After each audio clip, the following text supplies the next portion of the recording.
విన్నవించుకుంటూ ప్రార్థన చేయుచున్నాము తండ్రి. ఆమేన్.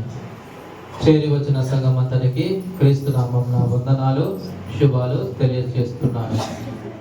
2024 సంబంధించి మన క్రైస్తవ పంచాంగం ప్రకారము ఈ చివరి ఆదివారం కొరకు ఏర్పాటు చేయబడిన దైవ లేఖన అంశము ఆరోగ్యకరమైన కుటుంబము. ఆరోగ్యపరమైన కుటుంబము. కుటుంబాన్ని ఉద్దేశించి దేవుడు ఈ దినమున తన దైవ లేఖన భాగాలలో నుంచి సందేశాన్ని దేవుడు మనకు అందిస్తూ ఉన్నారు. కుటుంబం అనేటువంటిది చాలా విలువైనది, ప్రత్యేకమైనటువంటిది. వివాహ బంధం ద్వారా దేవుడు ఇరువురు వ్యక్తులను ఒకటిగా చేసి ప్రేమానురాగాలు, ఐక్యతతో వారిని వర్ధిల్లింపచేసి ఈ యొక్క సృష్టిని అనేటువంటిది అనేక రీతులలో దేవుడు ప్రత్యేకమైనటువంటి కార్యాలలో అభివృద్ధి పదములో నడిపించడం మనం చూసి ఉంటాం.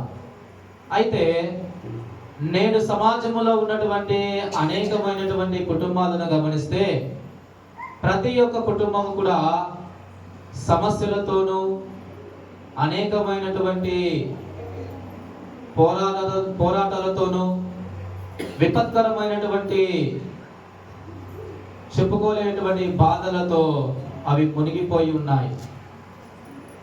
మానవుడు ఆరోగ్యంగా ఉండాలంటే కొన్ని శ్రద్ధలు అనేటువంటివి తప్పగా పాటించాలి. శుద్ధమైనటువంటి మనసును కలిగి ఉండటంతో పాటు భౌతికంగా కనిపించేటటువంటి శరీరం పట్ల కూడా జాగ్రత్తను కలిగి ఉండాలి.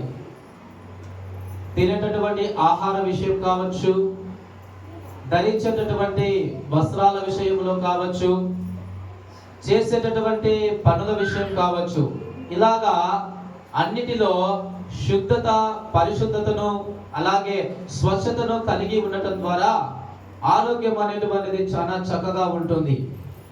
వీటిలో ఎక్కడైనా మనం పొరపాట్లు చేసినట్లయితే ఆరోగ్యం అనేటువంటిది కుదుట పడుతుంది. అలాగే కుటుంబము కూడా ఆరోగ్యకరముగా, స్వస్థత కేంద్రముగా ఉండాలంటే కుటుంబములో అందరూ కూడా చక్కగా పని చేయాలి. వారి మధ్య ఉన్నటువంటి అనురాగాలు కూడా స్వచ్ఛతతో, పవిత్రతతో కూడుకొని ఉండాలి. కానీ నేటి క్రైస్తవ కుటుంబాలు ఆ స్వచ్ఛతకు, పరిశుద్ధత అనేటువంటిది లేకుండా అనేకమైనటువంటి అసూయ ద్వేషాలతో, అనేకమైనటువంటి ఈర్ష్యలతో అవి నిండిపోయి కుటుంబాన్ని చిన్నాభిన్నం చేస్తూ ఉన్నాయి. అయితే వాటిని దేవుడు పరిష్కరించాలని రానున్నటువంటి ఆ యొక్క నూతన సంవత్సరాన్ని కుటుంబము దీవెనకరముగా మలుచుకొని ఒక పరిశుద్ధమైనటువంటి కుటుంబముగా జీవించాలని దేవుడి యొక్క వాక్యము ద్వారా మనకు సెలవిస్తూ ఉన్నాడు. మరి ఈ వాక్య ధ్యానంలోనికి వెళ్ళక ముందు ఒక ఉపమానం. అడవిలో అనేక రకములైనటువంటి జంతువులు నివసిస్తూ ఉంటాయి. అడవికి రాజు ఎవరంటే సింహం అని చెప్తారు. అలాగే ఆ అడవికి కూడా ఒక సింహం అనేటువంటిది రాజుగా పరిపాలన చేస్తా ఉన్నది, రాజుగా చలామణి అవుతా ఉన్నది. సింహము రోజు ఉదయాన్నే లేచి అడవంతా తిరిగి వేటాడి ఆహారాన్ని తినేది. తాను తిన్నటువంటి ఆ ఆహారంలో చివరగా కొద్దిగా మాంసాన్ని మిగిలించి అది తనతో పాటు తీసుకువెళ్ళేది. తాను నివాసం ఉండేటటువంటి గుహకు కొద్దిగా దూరంలో ఒక నక్క ఉండేది. ఈ సింహం ఏం చేస్తుందంటే ప్రతిరోజు వేటకు వెళ్ళి వేటాడి కొద్దిగా మాంసాన్ని తీసుకొని వచ్చి ఆ నక్కకి ఇచ్చేది. తిరిగి తన గుహకు వెళ్ళి విశ్రాంతి తీసుకునేది. ఇలాగా అనేక దినాలు జరుగుతూ ఉన్నాయి. దీనంతటిని కూడా దూరముగా ఉండి ఒక కుక్క చూస్తూ ఉంది. ఈ అడవికి రాజు సింహమే కదా, మరి సింహం ఏంటి ప్రతిరోజు వేటాడుతాది, చివరిలో మాంసాన్ని మిగిలించి ఇంటికి వచ్చేటప్పుడు ఆ నక్క కేసేసి గుహలోకి వెళ్తుంది. ఏంటి దీని మధ్య ఉన్నటువంటి సంబంధము? ఎందుకు ఈ యొక్క సింహము ఆ యొక్క నక్కకు సహాయం చేస్తా ఉంది అని కుక్క చాలా దినాలు ఆలోచించింది. కానీ దానికి అర్థం కాలే. సరే, నాకు అర్థం కాకపోయినా పర్వాలా, నేను కూడా ఆ నక్క ఉన్నటువంటి కొద్ది దూరానికి వెళ్ళి కూర్చుంటాను, సింహం కూడా నాకు ఆ మాంసం ఇచ్చేస్తుంది, నేను వేట ఆడాల్సిన పని లేదు, అడవంతా తిరగాల్సినటువంటి కష్టము లేదు, ఆహారాన్ని సంపాదించుకోవాలనేటువంటి ఇబ్బంది లేదు, అది నాకు మాంసం వేస్తుంది, నేను తింటాను, పనుకుంటాను అని చెప్పేసి ఆ కుక్క అనుకొని మరుసటి రోజు వెళ్ళేసి ఆ నక్క ఉన్నటువంటి కొద్ది దూరంలో కూర్చొని అది సింహం కోసం ఎదురు చూస్తూ ఉంది. ఇదే టైం అయింది కదా, ఇంకా రాలేదే అని. కొద్ది సమయానికే ఆ సింహము నోట మాంసాన్ని ఖర్చుకొని ఆ దావన వెళ్ళింది. వెళతా ఉంటే కుక్కను చూసింది. ఆహారం ఇవ్వాలవుతా ఇవాళ తదేకంగా చూసేసి దాన్ని దాటిపోయి నక్కకి ఇచ్చేసి యథారీతిగా తన గుహకి వెళ్ళిపోయింది. కుక్క అనుకుంది, ఇది మొదటి రోజే కదా, నేను ఉన్నానని ఇక్కడ తెలియదేమో, రేపు తెస్తాదిలే అని చెప్పేసి ఆహారం తినకుండా అక్కడే కూర్చుంది. మళ్ళా మరుసటి రోజు అయింది. మళ్ళా సింహం యథారీతిగా ఆ మాంసాన్ని తీసుకొని అదే దారిన వెళ్ళింది, దాన్ని దాటిపోయింది. ఈ రోజన్నా ఆ మాంసం ఇస్తాదిలే అని చెప్పేసి కుక్క ఎదురు చూసింది, కానీ దానికి ఇవ్వలే. దాటిపోయి నక్కకిచ్చి మళ్ళా వెళ్ళిపోయింది. మూడో రోజు అయింది. ఈ రోజన్నా తప్పక ఇస్తాడులే, నేనంటే మాంసం దొరికిండదు, ఈరోజు నేనున్నానని చెప్పేసి 2 రోజులు చూశాడు కదా, ఈరోజు ఖచ్చితంగా నాకు ఇస్తాడులే అని చెప్పేసి కుక్క అనుకుంది. కానీ మూడో రోజు కూడా ఇలా అలా వారం అయిపోయింది, 10 రోజులు అయిపోయింది. చివరికి ఆ కుక్క పరిస్థితి ఎలా తయారైందంటే బలహీనమై చనిపోయేటటువంటి స్థితికి వచ్చేసింది. ఎందుకంటే ఆహారం లేదు, ఈ రోజు తెస్తాడని చెప్పేసి అది వేచి ఉంది. ఇక తేలేదని చెప్పేసి విసుగు చెంది మోర పైకి ఎత్తేసి ఇక ఏడవడం మొదలు పెట్టింది. అప్పుడు ఆకాశంలో నుంచి ఒక స్వరం వినపచ్చింది, ఒరే కుక్క, నీకు ఆ సంఘటన చూపించింది నీ జీవితాన్ని నీవు సహాయము చేసేటటువంటి స్థితిలోనికి నడిపించుకుంటావని. నీవేం చేస్తున్నావంటే ఆ నక్కను చూసి సోమరిపోతుగా తయారైనావు. ఏం చేయాలి నేను? నక్కకు ఆ సింహం ఎందుకు ఆహారం వేస్తా ఉందంటే అది వృద్ధాప్యానికి వచ్చింది, అది జబ్బు పడింది, బలహీన పడింది, అందుకు దానికి సహాయం చేస్తా ఉంది. నీకేమైంది? ఆరోగ్యంగా ఉన్నావు కదా, శక్తి ఉన్నది కదా, వేటాడేటటువంటి సామర్థ్యం నీకుంది కదా, మరి ఎందుకు వేటాడలే? సుఖానికి మరిపోయావు, సోమరిపోతుగా నీవు తయారయ్యావు. ఏం చేసేది? నీకున్నటువంటి ఆ శక్తి సామర్థ్యాలతో ఆ సింహం ఏ విధముగా అయితే ఆదుకుందో నీవు కూడా ఆదుకోవచ్చు. కానీ ఏమైనా నీ జీవితానికి చివరికి ప్రాణాపాయంలో తీసుకొని వచ్చావే, ఏంటి అని చెప్పేసి దేవుడు దానితో మాట్లాడాడు. ఇప్పుడు ఏం చేయాలి? కుక్క చేసేది ఏం లేక తలదించుకుంది. ఇలాగే మానవులు కూడా ఏం చేస్తున్నారంటే ప్రతి సంవత్సరము కూడా వారి యొక్క చివరి దినాలలో రానున్నటువంటి సంవత్సరంలో నేను ఈ కార్యాన్ని చేస్తాను, ఉద్యోగాన్ని తెచ్చుకుంటాను, కష్టపడతాను, నాకున్నటువంటి దురలవాటాన్ని కూడా వదిలిపెట్టుకుంటాను, బైబిల్ చదువుతాను, చక్కగా ప్రార్థనకి వస్తాను, అనేకమైనటువంటి కార్యాలు చేస్తానని చెప్పేసి గొప్ప తీర్మానాలు చేసుకుంటారు. కానీ ఆరంభమేమో చాలా శూరత్వంతో ఉంటుంది, చివరికి వచ్చేసరికి మునుపటి జీవితం కంటే ఇంకా దిగజారిపోయినటువంటి జీవితాన్ని వారు జీవిస్తూ ఉంటారు.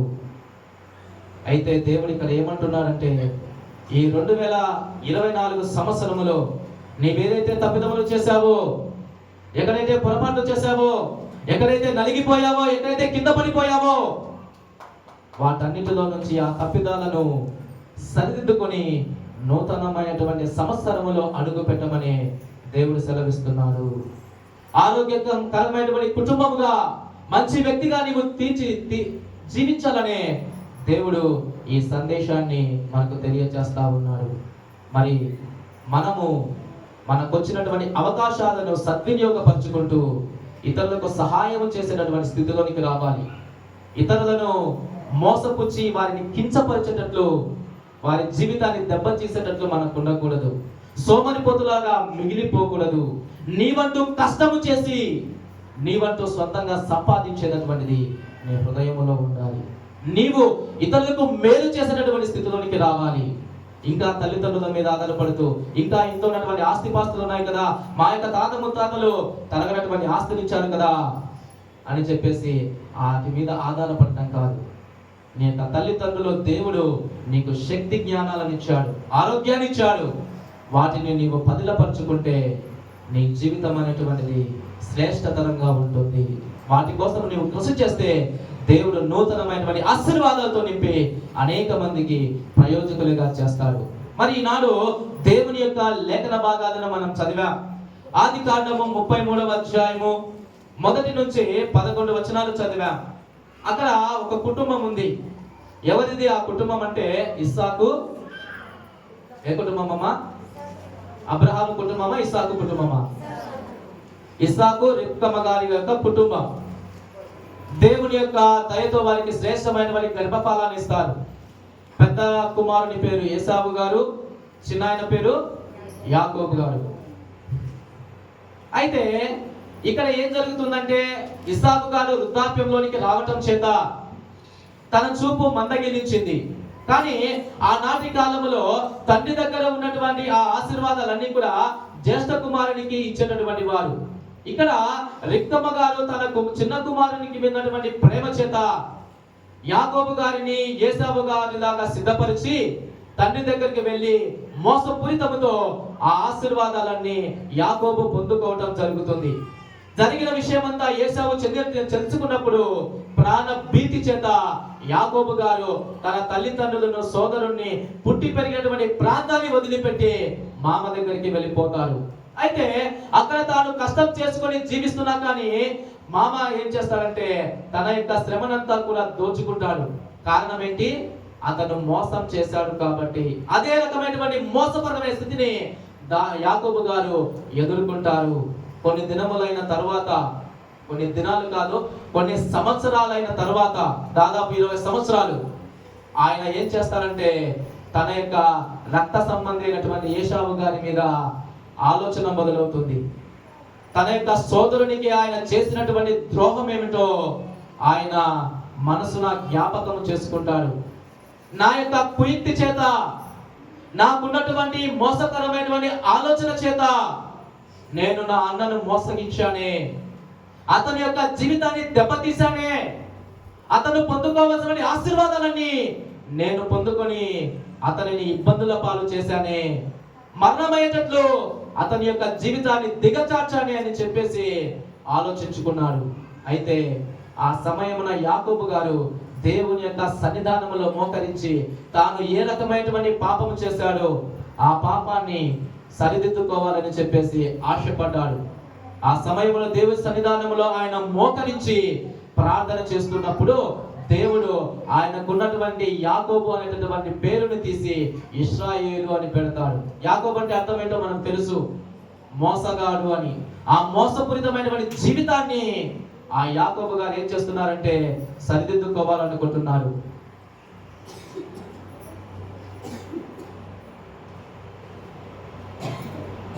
అందుకనే దేవుని యొక్క సన్నిధానములో ప్రార్థన చేసి ఆయనను వేడగా దేవుడు తన తప్పిదాన్ని సరిదిద్దుకునేటటువంటి అవకాశాన్ని ఇచ్చాడు. ఇశ్రాయేలుగా అతని పేరును మార్చి సమాధానం కొరకు ఆయనను తన సోదరుని దగ్గరికి పంపడం జరిగింది. అయితే ఇక్కడ యాకోబు ఏం చేస్తున్నాడంటే తన సోదరుని కలుసుకోవడానికి ముందుగానే తన దాసుల యొక్క కుమారులను, దాసులను, కానుకలను, తన యొక్క భార్యను, వారికి జన్మించినటువంటి సంతానాన్ని ఒక వరుస క్రమములో పంపిస్తా ఉన్నాడు. కారణం ఏంటంటే వీరిని చూచి అయినా నా అన్న నా పైన కోపాన్ని తగ్గించుకుంటాడేమో, చంపాలనేటువంటి ఆలోచన మార్చుకుంటాడేమో అని చెప్పేసి ఆయన ఈ కార్యక్రమాన్ని అంతా చేస్తున్నాడు. వారంతా ఒకరిగా వెళుతూ ఉన్నప్పుడు యాకోబు గారు ఏం చేశారంటే 7 సార్లు సాష్టాంగపడి ప్రార్థన చేయడం జరిగింది. ఆ సాష్టాంగ పడటము దేనికి చిహ్నంటే ఎదుటి వ్యక్తిని రాజుగా భావిస్తున్నానని, మోసం చేసి తన అన్నను బాధ పెట్టానని చెప్పేసి ఆయన తలంచుకుంటూ సమాధానం కొరకు ఇప్పుడు రాజుగా తనని అంగీకరిస్తూ సాగిల పడుతూ ప్రార్థన చేస్తున్నాడు. ఇరువురు కూడా ఒకటవడం జరిగింది. ఆ కలుసుకున్నటువంటి సమయంలో ఇరువురు కళ్ళల నుంచి బాధ అనేటువంటిది వ్యక్తమైంది. కారణం ఏంటంటే 20 సంవత్సరాలు వారు కలుసుకోకుండా దూరంగా జీవిస్తున్నారు. చేసినటువంటి తప్పిదములు ఏమిటో గుర్తు తెచ్చుకుంటూ ఉన్నారు. ఇక్కడ యాకోబు గారు తన యొక్క అన్నను మోసపరిచి ఆ యొక్క ఆశీర్వాదాలను పొందుకొని దూరముగా జీవిస్తున్నా కానీ అతనికి నెమ్మది అనేటువంటిది లేదు. అలాగే ఏశావు గారు కూడా తన యొక్క తమ్ముని మీద కోపతాపాల చేత చంపాలనేటువంటి ప్రయత్నముతో తన జీవితము కూడా సరిగా లేనట్లు మనం చూస్తూ ఉన్నాం. అయితే ఇక్కడ దేవుడు వారికి ఏం చేస్తారంటే ఒక అవకాశాన్ని ఇచ్చాడు. ఆ కుటుంబంలో తిరిగి సమాధానాన్ని ఏర్పాటు చేసుకోవడానికి ఒక అవకాశం ఇచ్చినట్లు చూస్తూ ఉన్నాం. ఆ వచ్చినటువంటి అవకాశముతో ఇరువురు కూడా కలుసుకొని వారి తప్పిదములన్నిటిని కూడా సరిదిద్దుకోవడం జరిగింది. కుటుంబంలో ఒకరి పట్ల ఒకరు చేస్తున్నటువంటి ఆ యొక్క తప్పుడు పనులన్నిటిని కూడా వారు గుర్తు చేసుకొని క్షమించడము అక్కడ మనం చూస్తూ ఉన్నాం. ఆ తప్పుల భావన వారిలో నుంచి తొలగిపోయి పశ్చాత్తాపపడ్డారు. ఎప్పుడైతే వారి తప్పులను సరిదిద్దుకోవడానికి ప్రయత్నం చేశారో, ఆ తప్పులను సరిదిద్దుకున్నారో, అప్పుడు దేవుడు ఏం చేశారంటే ఆ కుటుంబంలో శాంతి సమాధానాలను అనుగ్రహించాడు. ఏశావు గారు దేనినైతే పోగొట్టుకున్నారో అది యాకోబు ద్వారా కానుకల రూపంలో పొందుకోవటం జరిగింది. యాకోబు గారు కూడా తాను పోగొట్టుకున్నటువంటి నెమ్మదినంతా కూడా, తాను పోగొట్టుకున్నటువంటి బలగమునంతా కూడా ఆయన తిరిగి పొందుకోవడం జరిగింది. కారణం ఏమిటంటే వారి తప్పులను సరిదిద్దుకొనుట చేత. నేటి కాలంలో కూడా కుటుంబంలో అన్నదమ్ములు కావచ్చు, అక్క చెల్లెలు కావచ్చు, లేదా భార్యాభర్తలు కావచ్చు, ఇక ఎవరైనా కుటుంబంలో రక్త సంబంధులు కావచ్చు, సమస్యలు వస్తూ ఉన్నప్పుడు ఆ సమస్యలకు కారణమైనటువంటి విషయాన్ని వారు మర్చిపోతూ ఉంటారు. ఆస్తి యొక్క తగాదాలతో కోర్టుకు వెళ్ళి సంవత్సరాలు వాళ్ళు కాలం వెళ్ళబుచ్చుతూ ఉంటారు. అయితే ఇక్కడ దేవుని యొక్క సందేశం ఏంటంటే నీ కుటుంబంలో నీవు చేసినటువంటి ఆ యొక్క తప్పిదాలను సరిదిద్దుకుంటే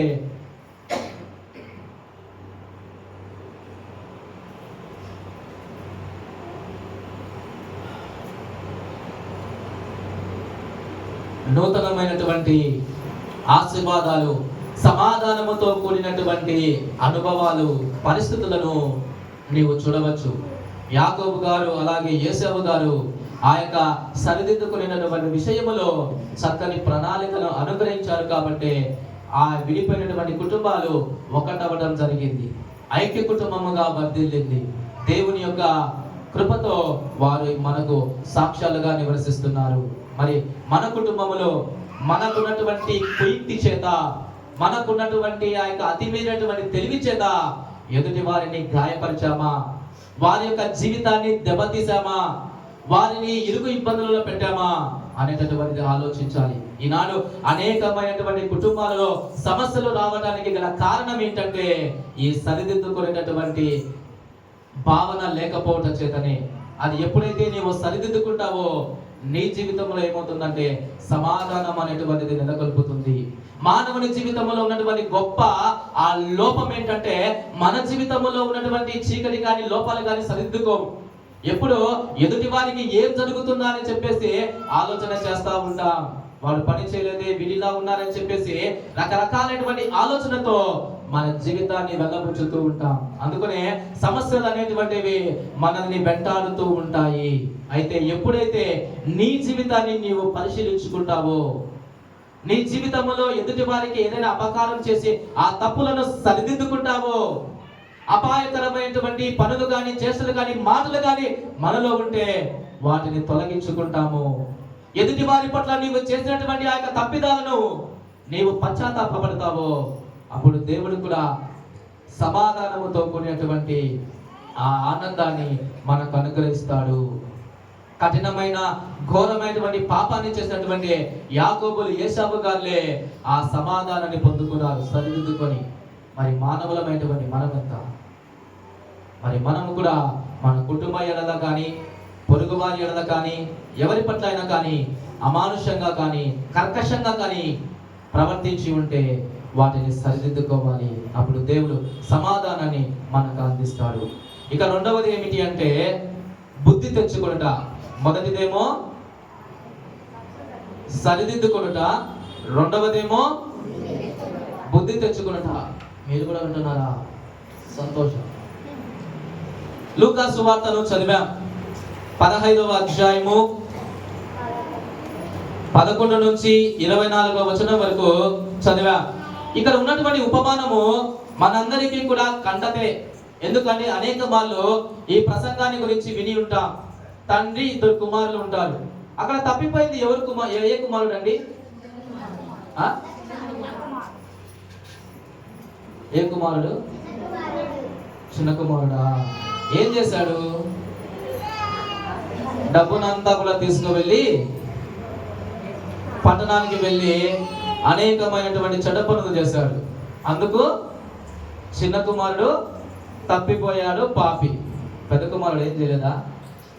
చాలా మంది ఈ లేఖన భాగంలో చిన్న కుమారుడు చేసినటువంటి తప్పు మీదనే ధ్యాస పెడతాడు, కానీ తప్పిపోయింది పెద్ద కుమారుడు. తప్పిపోయింది అంతుపట్టలేదా? అర్థం కాలేదా? ఎలాగంటే అక్కడ తండ్రి ఉన్నాడు. ఆ తండ్రికి గొప్ప ఆస్తి ఉంది. దానిని 2 భాగాలు చేసి పెద్ద కుమారుడికి కొంత, చిన్న కుమారుడికి కొంత ఇచ్చాడు. అయితే చిన్న కుమారుడు ఏం చేశాడంటే ఆస్తినంతా కూడా అమ్ముకొని డబ్బు మూటలతో పట్టణానికి వెళ్ళాడు. అక్కడ చెడు స్నేహాలతో, చెడు వ్యాపారాలతో డబ్బునంతా కూడా పోగొట్టుకున్నాడు. అదే సమయంలో కరువు వచ్చిన చేత తాను ఏం చేశాడంటే ఎవరిని ఆశ్రయించినా కానీ వారు సహాయం చేయక చివరికి పందులు మేపేదానికి వెళ్ళాడు. ఆకలి చేత అవి తినేటటువంటి ఆ పొట్టుతో తన యొక్క ఆకలిని తీర్చుకోవాలని ప్రయత్నం చేశాడు, కానీ ఆకలి తీరలే. అయితే ఆ సమయంలో ఏం జరిగిందంటే చిన్న కుమారునికి బుద్ధి వచ్చింది. ఏమొచ్చిందంట? బుద్ధి వచ్చింది. ఎలా వచ్చిందంటే ఆయన తాను తండ్రి దగ్గర ఉన్నప్పుడు ఎలా జీవించేవాడో ఆలోచన చేశాడు. తన తండ్రి దగ్గర అనేకమైనటువంటి పనివారు ఉన్నారు. వారు ఏనాడు కూడా ఆహారానికి ఇబ్బంది పడలేదు. మరి ఈనాడు ఆ తండ్రికి ఇప్పుడటువంటి కుమారునిగా నేను ఆహారం కోసం అలమటిస్తున్నానే అని చెప్పేసి చాలా బాధపడ్డాడు. ఆ బాధతో ఆయన ఏం చేశాడంటే ఒక ఆలోచనకు వచ్చాడు. ఈ సమయంలో నేను మరలా నా తండ్రి దగ్గరికి వెళ్ళి క్షమించమని అర్థిస్తాను. తన యొక్క దాసులలో ఒక దాసునిగా చేర్చుకోమని విన్నవించుకుంటాను అని ఆలోచించుకోవడం జరిగింది. మొదటనేమో తన తండ్రి దగ్గరికి వెళ్ళేసి దబాయించి మాట్లాడాడు. నాన్న, నాకు రావాల్సినటువంటి సుగమాస్తి నాకు ఇచ్చేసేయ్, నేను ఇక పల్లెటూరులో ఉండలేను, పట్టణానికి వెళ్ళి వ్యాపారం చేస్తా, డబ్బు గొప్పగా సంపాదిస్తానని చెప్పేసి గొప్ప ప్రగల్భాలు పలిగాడు.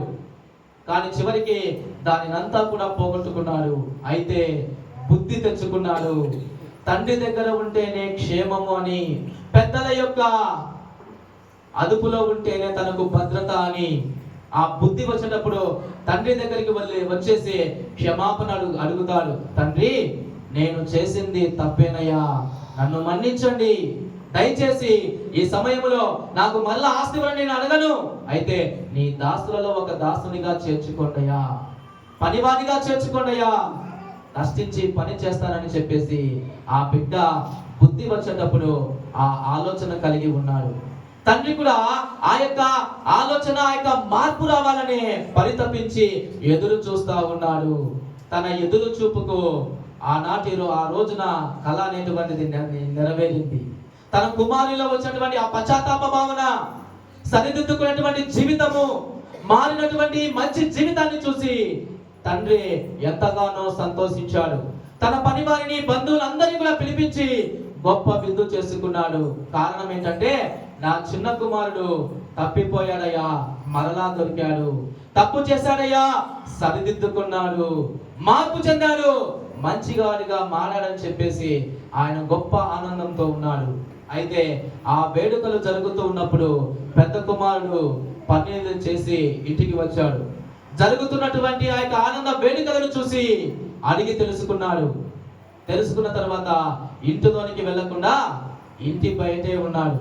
తండ్రి బయటికి వచ్చి బతిమలాడుతూ ఉన్నాడు, లోపలికి రానైనా అతను నీ సహోదరుడే, తన తప్పును తెలుసుకొని వచ్చాడని జరిగిన విషయాన్ని అంతా కూడా చెప్తున్నాడు. కానీ పెద్ద కుమారుడు తండ్రి యొక్క మాట వినలే. తండ్రిని అంటున్నాడు, నా తమ్ముడు అనుకున్నా నీ కుమారుడు డబ్బునంతా కూడా వ్యర్థం చేస్తే అతన్ని చేర్చుకుంటావా? ఏనాడైనా నేను 1 రూపాయిని అడిగానా? విందును చేసుకుంటానని నిన్ను సతాయించనా? నీ మాటను మీరానా అని చెప్పేసి కోపముతో తండ్రి యొక్క మాటలకు విలువయ్యకుండా చేస్తా ఉన్నాడు. లోపలికి వెళ్లకుండా అక్కడే కూర్చున్నాడు. ఇప్పుడు చెప్పండి, తప్పిపోయింది పెద్ద కుమారుడా చిన్న కుమారుడా?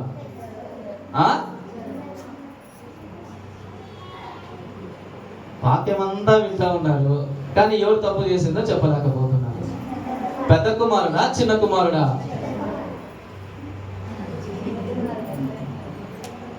అక్కడ పాపం చేసింది పెద్ద కుమారుడు చేశాడు. ఇప్పుడు దానికి వచ్చినాడు. ఇద్దరు కూడా పాపం చేశారు. మరి తప్పు చేయింది ఎవరు?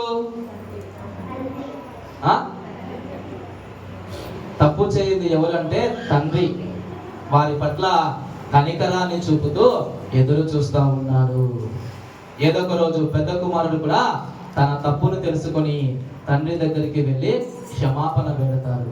అయితే ఇక్కడ నీవు పెద్ద కుమారుని స్థానంలో ఉన్నావా, చిన్న కుమారుని స్థానంలో ఉన్నావా ఆలోచించాలి. ఏ స్థానంలో ఉన్నారు?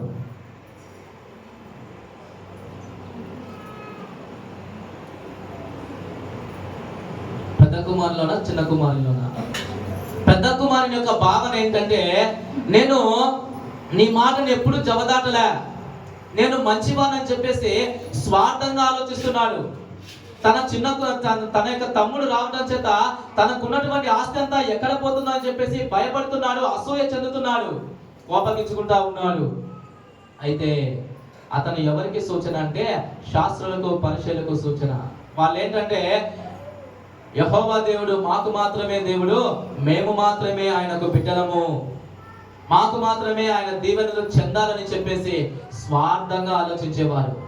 ఆ స్వార్థపూరితమైనటువంటి ఆలోచనలు నేడు సంఘాలలోనూ అలాగే కుటుంబాలలో కూడా ఉంటూ ఉన్నాయి. తల్లిదండ్రులు చేసేటటువంటి ఆ కార్యక్రమాల గురించి ఆలోచించరు. దేవుడు కూడా నీవు ఈ లోకములో తప్పిపోయి ఉంటే నీ కోసం ఎదురు చూస్తూ ఉంటాడండి. మనమందరం కూడా ఏదో రకమైనటువంటి విషయంలో పాపం చేసినటువంటి వారమే. అయితే ఎప్పుడైతే బుద్ధి తెచ్చుకొని మన తప్పును సరిదిద్దుకుంటామో, తండ్రి దగ్గరికి వచ్చేసి వేడుకుంటామో, అప్పుడు దేవుడు సంతోషిస్తాడు. నేను పుట్టినప్పటి నుంచి క్రైస్తవ్యంలోనే ఉన్నాను కదా, దేవుని యొక్క సన్నిధానానికి మేము ప్రతిరోజు వెళ్తాం కదా, మేము దేవుని యొక్క మాటను వినటం లేదు కదా అని ఈ రకమైనటువంటి ఆలోచనలతో ఉంటే మనం పెద్ద కుమారుడు చేస్తున్నటువంటి పొరపాటునే మనం చేస్తూ ఉంటాము. ఈ లోకములో నీకు ఇచ్చినటువంటి పని ఏమిటి, నీ బాధ్యత ఏంటి, వాటిని నెరవేరుస్తున్నావా లేదా మనం చూసుకోవాలి. చాలా మంది వారికి ఉన్నటువంటి పరిధిని దాటి వారి జీవితాలలోకి వెళ్ళేసి వారు సమస్యలను సృష్టిస్తూ ఉంటారు. కారణము వారి యొక్క జీవితము బాగుపడాలని. ఈనాటి కాలంలో ఎదుటి వ్యక్తి మీద నెపాలు మోపుతేనే, ఎదుటి వ్యక్తి యొక్క జీవితాన్ని కించపరిస్తేనే వారి జీవితాలలో సంతోష సమాధానాలు అనేటువంటివి నెలకొల్పుతూ ఉంటాయి. అయితే అది కొద్ది వరకు మాత్రమే. ఆ చిన్న కుమారుడు తన యొక్క డబ్బుతో కొద్ది దినాలు మాత్రమే సంతోషించాడు. కానీ చివరికి ఏమైందంటే, తన సహాయం కోసం అర్థిస్తాడో, తను ఎవరికైతే ఆ డబ్బు ఖర్చు చేశాడో వాళ్ళు కూడా ఆ చిన్న కుమారుని చీదరించుకొని వదిలిపెట్టి వెళ్ళిపోతారు. కారణం ఏంటంటే తనలో ఉన్నటువంటి దుర్గుణాలు అటువంటివి. మరి మనము కూడా ఆ దుర్గుణాలతో మనకు చేసినటువంటి పనులకు సహకరిస్తున్నారని తెలియజేస్తే ఒకానొక దినమున వారు మనల్ని వదిలిపెట్టడం జరుగుతుంది. మరి వదిలిపెట్టినటువంటి వారు ఎవరంటే ఇక్కడ దేవుడి మాత్రమే. తన యొక్క సన్నిధానములోనికి నీవు బుద్ధి తెచ్చుకొని ఇక్కడ యోగ్యతముగా విధేయతతో ఆయనకు లోబడి జీవిస్తావో అప్పుడే నీ జీవితానికి క్షేమము భద్రత అనేటువంటిది వస్తుంది. గడిచిన సంవత్సరాలన్నీ కూడా నీవు పెద్ద కుమారులాగే భావించి ఉంటే నీ జీవితం అనేటువంటిది ఎదుగుదల లేకుండా ఉంటుంది.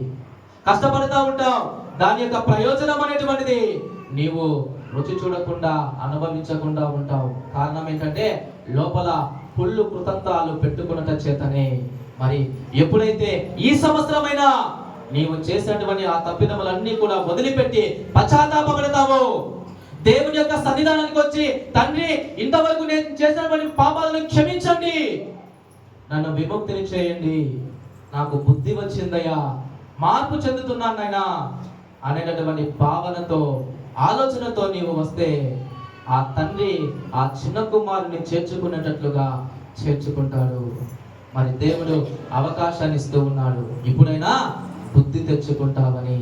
మరి ఆ బుద్ధి తెచ్చుకొని మార్పు చెంది పవిత్రమైనటువంటి జీవితాన్ని ఆస్వాదించడానికి ప్రయత్నం చేయి. దేవుడు తప్పకుండా మన జీవితాలను సరిదిద్దుతాడు.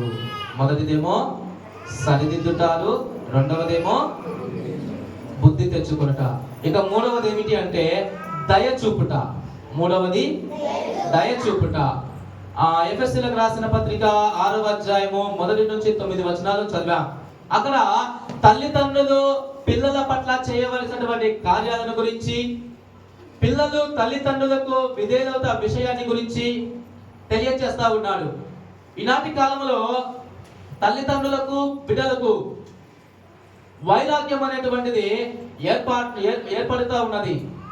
కారణం ఏంటంటే వారు చేస్తున్నటువంటి పనుల ద్వారా కొన్ని కుటుంబాలు ఏం చేస్తున్నాయంటే వారి యొక్క పిల్లలకు వారు గత జీవితంలో వారి తల్లిదండ్రుల దగ్గర నుంచి ఏదైతే పొందుకోలేకపోయారో తమ యొక్క పిల్లలు పొందుకోవాలని చెప్పేసి ఆరాటపడుతూ వారికి అవసరము లేకపోయినా కానీ ఏం చేస్తున్నారంటే అన్నిటినీ సమకూరుస్తున్నారు.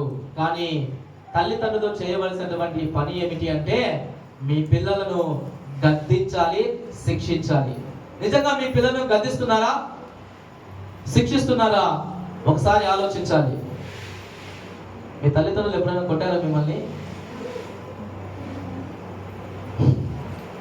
కానీ కొంతమంది ఏం చేస్తున్నారంటే తమ పిల్లలు తప్పిదం చేసిన వెనకేసుకొని వస్తూ ఉంటారు.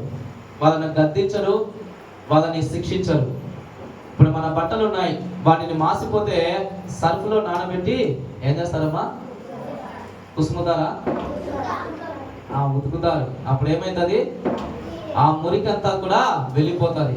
అలాగే పిల్లలు తప్పు చేసేటప్పుడు మీ యొక్క దయచేత వారిని శిక్షించాలి, గద్దించాలి. అప్పుడు ఏమైతాయంటే వారిలో ఉన్నటువంటి మురికంతా కూడా వెళ్ళిపోతుంది. మురికి వెళ్ళగనీయకుండా అలాగే గారాబం చేస్తే వారు పెద్ద అయినాక అదే రకమైనటువంటి తప్పుడు దారిలో నడవడం జరుగుతుంది. మనము వారిని గద్దించడము, శిక్షించడము కూడా వారి జీవితానికి ఇచ్చేటటువంటి గొప్ప బహుమానమే. ప్రేమానురాగాలు ఎంత ముఖ్యమో వారిని మంచి భవిష్యత్తుకై నీవేం చేయాలంటే దయతో వారిని శిక్షించాలి, గద్దించాలి. అప్పుడు వారి జీవితాలు అనేటువంటివి చక్కబడడం అనేటువంటిది జరుగుతుంది. అలాగే పిల్లలు కూడా తమ తల్లిదండ్రులు చేస్తున్నటువంటి కష్టం ఏంటో ఆలోచించాలి. తల్లిదండ్రులు ఉదయం అనగా వెళుతూ రాత్రి వరకు కష్టపడి ఇంటికి చేరుకుంటారు. వారు చేసినటువంటి కష్టం ఏంటో ఈనాటి పిల్లలకు సరిగా అర్థం కాదు. ఎండలో వారు కమిలిపోతా ఉంటారు. నిద్ర వస్తున్నా, అలసట వస్తున్నా వారు ఆ పనిని అనేటువంటిది చేస్తారు. కారణం ఏంటంటే వారి బిడ్డలు బాగుండాలని.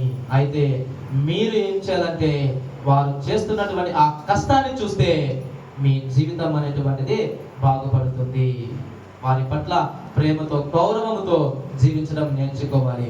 ఇక రెండవ భాగంలో ఏముందంటే యజమానులు వారి కింద పనిచేసేటటువంటి పని వారి గురించి. ఈనాటి కాలంలో యజమానులు ఏదైనా పనిని పని వారికి అప్పగించేటప్పుడు వారికి ఇచ్చేటటువంటి జీతం ఏమో కొద్దిగా ఉంటుంది, చేసేటటువంటి పని ఏమిటో చాలా ఎక్కువగా ఉంటుంది. అది కూడా తప్పే. పని వాళ్ళు కూడా తక్కువగా లేరు. యజమానుడు అక్కడ కూర్చొని పనివారిని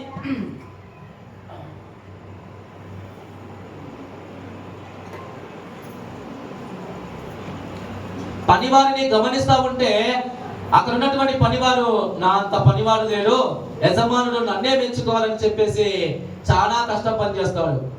అయితే యజమానుడు కొద్దిసేపు అక్కడ నుంచి పక్కకి వెళ్ళిపోతే ఇతను ఏ పని చేయకుండా అలాగనే కూర్చొని మోసం చేస్తూ ఉంటారు. ఇలా కూడా తయారైపోయింది. అయితే ఇక్కడ దేవుడు దయను కలిగి వారి పట్ల మెలగమని నడుచుకోమని సెలవిస్తున్నాడు.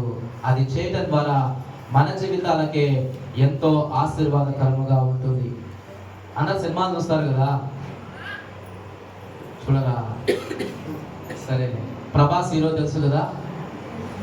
ఆయన ఏం చేశాడంటే తన కింద పనిచేసేటటువంటి డ్రైవర్ 10 ఏళ్ల నుంచి బాగా నమ్మకంగా పనిచేస్తున్నాడని అతనికి 42 లక్షలు పెట్టి ఒక పెద్ద బైక్ తీశాడంట. ఎంత? 42 లక్షలు. అంతతో ఊరుకోలే, మళ్ళా చెక్కు తీసుకొని వచ్చి మళ్ళా దానిపైన 20 లక్షలు రాసి తీసుకొని వచ్చాడంట తన కింద పనిచేసే కార్ డ్రైవర్కు. ఎందుకు ఇచ్చాడు? నమ్మకముగా పనిచేశాడు, అనేకమైనటువంటి ప్రయాణాలకు క్షేమంగా తీసుకువెళ్ళాలని చెప్పేసి ఆ బహుమానం ఇచ్చాడు. మనము మంచిగా పనిచేస్తే ప్రతిఫలం అనేటువంటిది తప్పక దొరుకుతుంది. యజమానుడు ఉన్నా లేకపోయినా, నిద్రిస్తున్నా మేలుకున్నా, అతను కఠినంగా ఉన్నా, మనం ఏం చేయాలంటే మనకు అప్పగించినటువంటి బాధ్యతను చక్కగా చేయడం జరగాలి. అప్పుడు ఆ యజమానుడు కాకపోయినా మనకు వారికి ఉన్నటువంటి దేవాతి దేవుడు మన మీద దయ కలిగి ఉండి మన జీవితాలను ఆశీర్వదిస్తాడండి. మరి నీవు ఎప్పుడైతే ఈ లక్షణాలను పొందుకుంటావో నీ యొక్క కుటుంబం అనేటువంటిది ఆరోగ్యకరముగా ఉంటుంది, ఎటువంటి రోగాల పాలు కాకుండా ఉంటుంది. నీవు నీ కుటుంబస్తుల కానీ బయటి వారి పట్ల కానీ నీవు చేసినటువంటి తప్పులను సరిదిద్దుకోవాలి. వారి పట్ల నీవు చేసినటువంటి మానసికమైనటువంటి ఆ కుట్రలన్నీ కూడా నీవు సరిదిద్దుకుంటే సమాధానం అనేటువంటిది ఏర్పడుతుంది.